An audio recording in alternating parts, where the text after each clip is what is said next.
আমার কাছে মনে হয়েছে সাবিলা নূর এটার জন্য যোগ্য এবং সে এটার জন্য পারফেক্ট। এমন এমন একজন নায়িকা দরকার ছিল আমাদের যে ভালো ড্যান্স করতে পারে, ভালো অভিনয় করতে জানে। এবং যেহেতু আমাদের এই সিনেমাটা রোমান্টিক সিনেমা না, রোমান্টিক পোর্শনটা একটু অল্প, যে অল্প সময়ের মধ্যে মানুষের হৃদয়ে দাগ কাটতে পারবে, তার মানে তাকে অনেক পাওয়ারফুল একজন অভিনেত্রী হতে হবে। দর্শক সবাইকে আমন্ত্রণ, শুরু করছি Tibet luxury soap presents Colors 24 powered by Typhoon fabric care.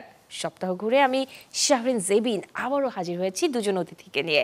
দর্শক, আমার সামনেই আছেন সময়ের আলোচিত নির্মাতা রায়হান রাফি এবং অভিনেত্রী সাবিলা নূর। দুজনকে স্বাগত আজকের আয়োজনে। Thank you. সাবিলা নূরের কাছে আমি প্রথমে জানতে চাই, মানে পরীক্ষায় পাশ করেছি এরকম একটা ফিলিংস হচ্ছে কিনা? কিছুটা তো সেরকম ফিলিং হচ্ছেই।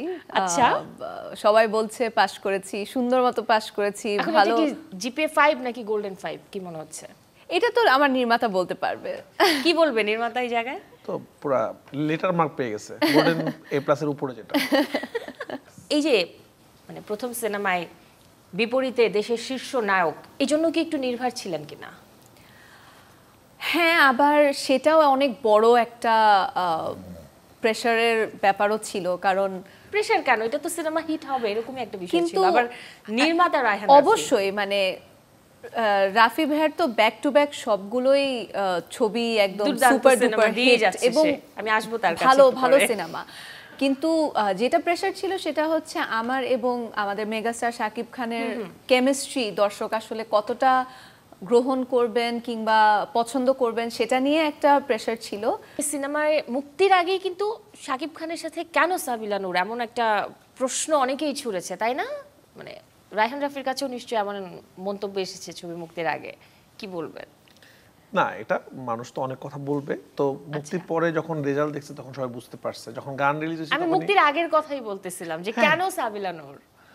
আমার কাছে মনে হয়েছে সাবিলা নূর এটার জন্য যোগ্য এবং সে এটার জন্য পারফেক্ট। এমন এমন একজন নায়িকা দরকার ছিল আমাদের যে ভালো ড্যান্স করতে পারে, ভালো অভিনয় করতে জানে।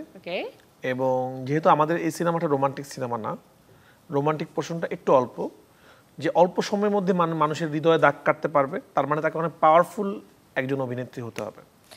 তো আমার কাছে মনে হয়েছে সাবিলা এখনকার সময় সবথেকে পাওয়ারফুল অভিনেত্রী। নির্মাতার চোখ ভুল প্রমাণ করেনি ছবি মুক্তির পর। শুধু অভিনেত্রী হলেও আমাদের সিনেমাতে হতো না, কারণ যেহেতু এটা কমার্শিয়াল সিনেমা, এখানে লিচুর বাগানের মধ্যে কোনো একটা গান আছে, তো এটা তো অনেক ভালো ড্যান্স না পারলে এই গানটা করাটা ডিফিকাল্ট সম্ভব। আর আরেকটা কথা আমি বলি, যখন নির্মাতা এরকম থাকে যে তার cinema back to back hit, আবার নায়ক যখন থাকে সাকিব খান মেগাস্টার, এবং এটা একটা টেনশন কিন্তু একটা আর্টিস্টের জন্য। আমি তো এটাই জানতে চাচ্ছিলাম, অনেক মানুষ এটা দেখবে এবং সবাই কম্পেয়ার করবে, এটা হইলো না। আজকে যদি সাবিলা নরমাল কারোর সাথে আসতো তাহলে মানুষ এত চিন্তা করতো না, আচ্ছা ঠিক আছে দুইজনই নতুন, অথবা ঠিক আছে, কিন্তু এখন এত বেশি কথা হচ্ছে কেন? সাকিব খানের নায়িকা, এরকম একটা সিনেমা কোরবানিতে আসতেছে, কোনো কারণে যদি এই সিনেমাটা কম চলতো তাহলেও কিন্তু বলতো যে আচ্ছা সাবিলা কারণে এটা হয় নাই। তো ও, আমার কাছে মনে হয় ওর প্রেশার সব থেকে বেশি ছিল এখানে, কারণ এই টিমটার মধ্যে ও সব থেকে নতুন এবং ওকে সব থেকে তুফানের থেকে সুরঙ্গ থেকে বেটারই করতে হইতো। তো এখান থেকে এই জন্য বললাম যে ও এ প্লাস থেকে বেশি, কারণ ও অনেক প্রেশার নিয়ে খুব অল্প দিনে শ্যুটটা হয়েছে। এবং যেহেতু এই সিনেমাটা রোমান্টিক সিনেমা না, ওর জায়গাটা তো বেশি ছিল না, কারণ সিনেমাটা একটু থ্রিলার পলিটিক্যাল অনেক কিছু আছে সিনেমাটার মধ্যে। তো ওই এই জায়গার থেকে বের হয়ে যাওয়াটা খুব ডিফিকাল্ট। তো এখান থেকে ও ব্লাস্ট হয়ে বের হয়ে গেছে।